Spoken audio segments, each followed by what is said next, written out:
Welcome to Kenton Teaches. Enjoy the video. You begin by preparing a confined environment so dependencies do not leak. Create a venv and activate it.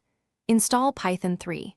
11 Plus and the framework you chose, for example Fast API for async speed or Flask for simplicity.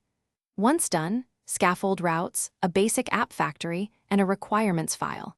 Make sure to initialize Git now and commit your working scaffold.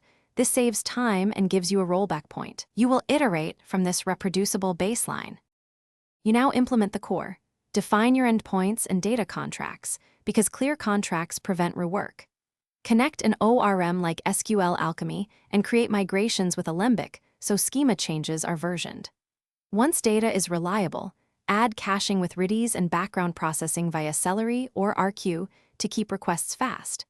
Make sure to add authentication using JWT or OAuth2 and centralize config. Then write tests that exercise main flows. You finalize by containerizing the app and wiring up continuous integration so builds are repeatable.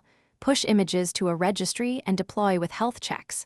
Once live, add structured logging, metrics, and alerts so you know when performance slips. Run load tests and configure graceful shutdowns to avoid losing requests.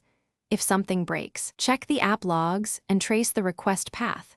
Correlate request ID across services to isolate the failing component quickly, then roll back if needed. Thanks for watching. Please subscribe if this video was helpful.